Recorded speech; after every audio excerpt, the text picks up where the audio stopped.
Okay, hi Taurus, and welcome to your September 2021 General Tarot Forecast. This is Sky coming on to talk to you about the very liberating and heart-opening month of September. Thank you all so much for coming on and listening to this reading. I really hope that it resonates for you. If it does, be sure to hit that subscribe button below, turn on those bell notifications, and leave a comment if you like the video. So as usual, Taurus, I'm going to be putting together an intuitive sort of framework for you in the beginning. I'm going to do a week-to-week tarot forecast, and then I'll do an extended reading for you on Patreon. So let's get right into it. So no time to waste in the month of September. It feels like you've got some stuff on the back burner that is coming to the front burner.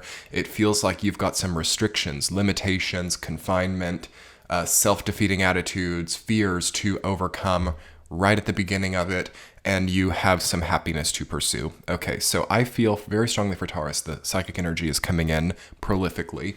At the beginning of September, at the end of September, there has to be a difference in the happiness. Okay, there's got to be more happiness by the end of September. As I'm seeing the word unhappy, okay? So what does that word mean to you? And do you feel that your level of happiness is acceptable right now? If you do, you're going to have a really incredible month, and it's going to be taking that to the next level. If you do resonate with unhappiness, or if you feel that there is unhappiness here, this is a month where I feel that kind of like Aries, definitely recommend you check out the Aries reading. It was one of my favorite readings this month, especially if you have Aries placements. Okay, so there's got to be kind of a spiritual healing to take place in September. And for you, it's more physical. For you, it might be coming through material experiences. It might be coming through life changes. It might be coming through a new relationship or the fading of an old relationship. New considerations about previous relationships. New considerations about love language. I do feel it's more relationship-oriented, material-oriented, and those things really come as catalysts for your overarching spiritual experience. New ideas coming in this month. I'm really looking towards that Ace of Swords. You have no major arcana this month, so I feel that it's not really a matter of this particular month of September 2021 being like a huge turning point, but it is very progressive for you. It really starts to get you into the progress that you've wanted. And by October, I'm predicting a lot of major arcana for you because I feel you to be at a whole new higher level of happiness through what you face this month. Eight of Swords, Two of Swords. I feel like you're feeling confined. I feel that maybe by your budget, by debt, by preconceived notions of limitation, you might feel trapped. And the first week of September, we're not quite there yet, but it's going to really show that. And I want you guys to really pay attention to anything in your life that makes you feel trapped. And I feel like it's really important for you to somehow prove to yourself that it's not actually the case. Like, you got to kind of rise to the occasion, or you've got to be prepared maybe to, I don't know, have professional input or have some type of proving ground where you see exactly how much of this is more of an emotional limitation and how much of this is really a physical limitation. So in that vein, it is good to get outside input. So from friends even, or professionals, you can get a really nice input about like where you really stand from the outside, because it might be really surprising to you how people are seeing you versus how you're feeling. So that might be a good place to look. And are we feeling bad for no reason? Are we in a habit of, again, preconceived notions of limitation? Is that a habit, or is it really true? So the belief system might undergo a little bit of a radical overhaul this month. Ace of Swords, Page of Cups, Six of Cups. How you feel about give and take in your life, how you feel that compromise is working in your life, how you feel you are spending time, money, energy.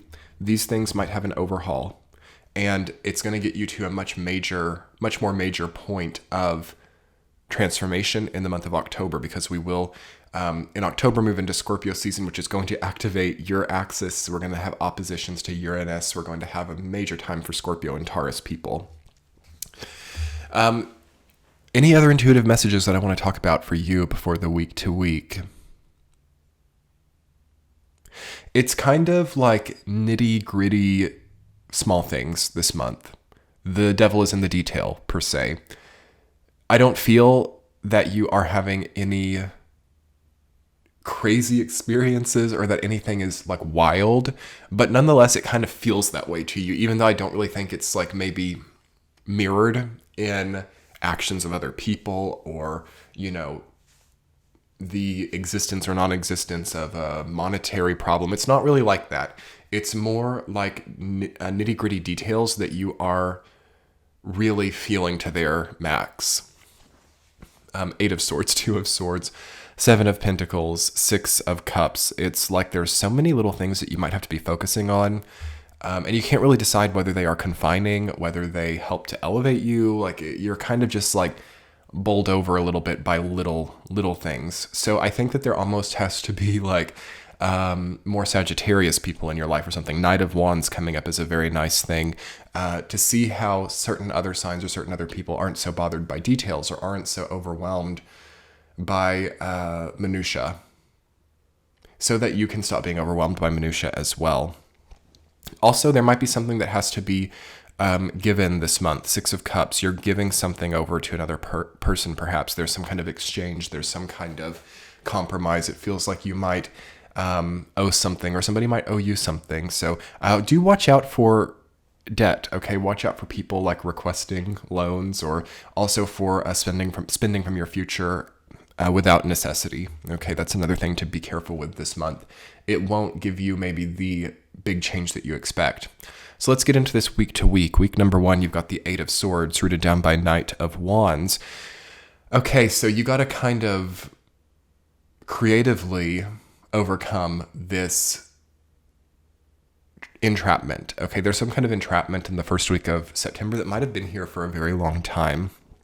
And it's important to get that blindfold off and to kind of wiggle your way out of those confines. So it's very fine in the first week of September to pull back in some way to, stop being involved in something. Or even with addiction, sometimes the 8 of Swords deals with addiction. So addictive mentality,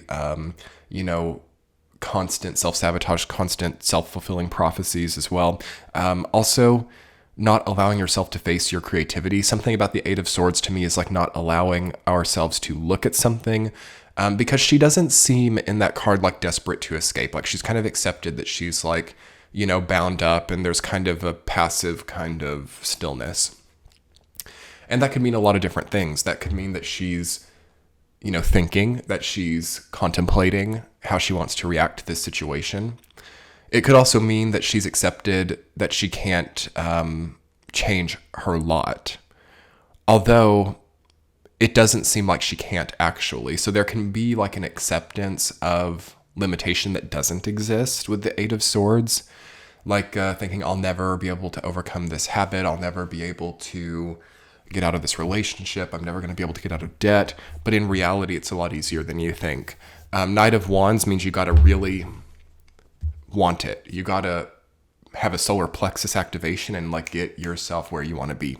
Week number 2. So in the first week, there's kind of an acceptance I feel that most Taurus need to have about just moving into action and accepting the power and capability that they do have instead of rejecting it. Week number 2, you have Ace of Swords rooted down by 6 of Cups. New ideas about giving and taking. So new ideas about independence versus dependence, who you're supporting, who's supporting you, who you rely on, who you don't. There are new ideas about that and a new strategy perhaps relating to that. So that can mean a lot of different things. Like if you're a business owner, you might have a much better idea about, what your employment structure looks like. As someone starting a new job, you might have a much different idea about how you communicate with coworkers or how you communicate with other people in your job. And that kind of helps to totally revamp your respect. It helps to revamp your standing, and it's very positive. So the second week is really good. Week 2 of September, you're doing something right. You're moving into the right area. You are thinking right. Okay, like your mindset is not any longer self-sabotaging. So you've really had a healing point in the first week that leads you into the second week. Third week is Page of Cups rooted down by 10 of Cups. Emotions, relationships, bonds, marriages, partnerships. and the emotional aspect of them. So not the material aspect, not the responsibility aspect, not the physical aspect. Why do we get emotionally bonded to people is the question in the third week. Why am I emotionally bonded to this person? Why is that person still emotionally bonded to me? Why do I still feel their energy around me when that separation happened? What has not been released or let go of? And how is that contributing to this feeling of entrapment or this feeling of communication difficulty? Not feeling understood, not feeling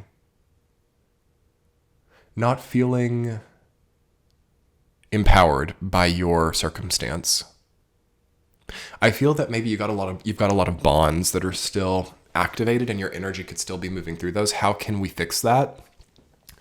It's really about forgiveness, okay? And forgiveness isn't right for everybody, and you can never force forgiveness either. But I feel that this is one of those rare times where forgiveness is a lot easier and it's very liberating, okay? As we struggle to forgive our ex, it's very difficult to create a new relationship. In essence, we're kind of, how do I want to say, temperamentally in a relationship with a ghost.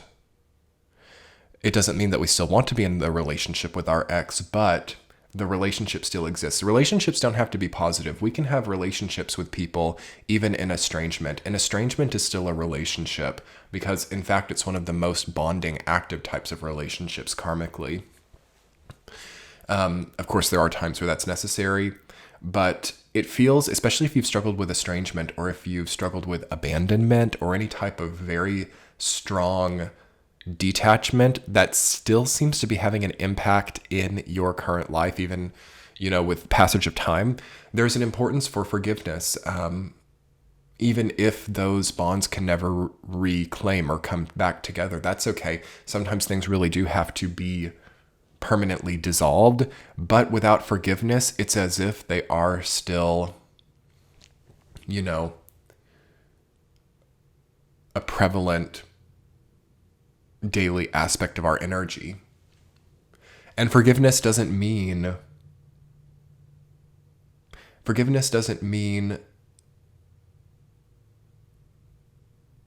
invalidating the pain that you've experienced before.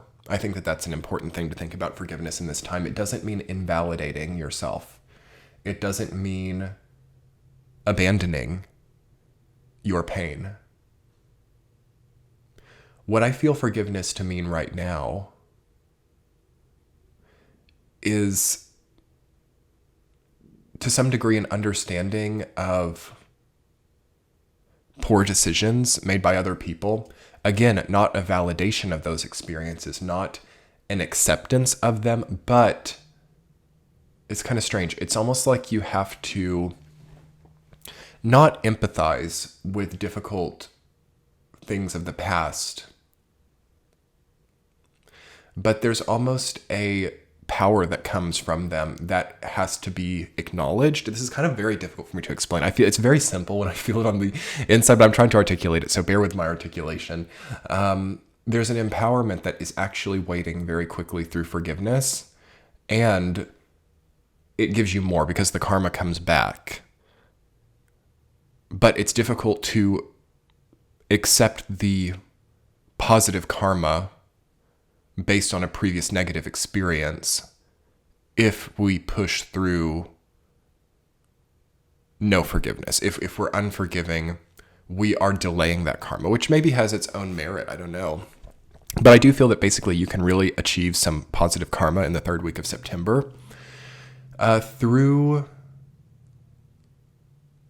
a different kind of relationship with previous difficulty and previous trauma. Basically, the present has to start to grow a lot more. Hopefully that sort of tangent makes sense, and hopefully I have communicated it in the way that I felt. It was kind of hard to describe.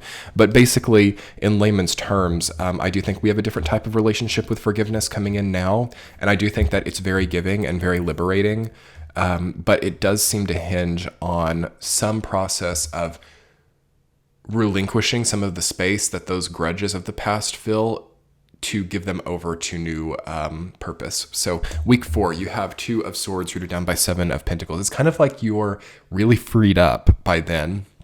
We have another blindfold card. Whenever you have the 2 and the 8 of Swords, the 2 blindfolded in a reading, it does say to me that we are not really seeing things how they are. We might be refusing to accept that something happened or didn't happen. We might be forcing our own narrative onto a situation. We might be really detached from what's actually happening in front of us. And that, again, that can mean a lot of different things. It can also mean hiding as well. There's something about hiding. There's something about not allowing others to see your light. And I think that that's something to shoot for healing up in this month as well. Like, can I start to elevate through my light that should not be deprived, in the external experience? I do feel there's a removing of the blindfold that has to happen in the 4th week of September or the 1st week of October. But basically, you're summing stuff up. You're seeing everything that you have. You're seeing what the last cycle has brought you. And you're understanding how to also manage that. So there's a managerial component. There's a question about what to invest, time, money, energy in certain pursuits in the 4th week. And it's basically kind of like a recon. It's like you're strategizing, you're planning, you're getting things together. So I think that that looks really good for you, especially as you have hopefully released a lot of grudge and a lot of pain from the past. So anyway, Taurus, let's move on to an extended reading to talk about your month ahead with the central theme, the overarching significator and supporting theme cards. That will be linked below and in the center of your screen. Have a wonderful month ahead. I hope you enjoyed the reading. Much love. Talk to you soon. Bye.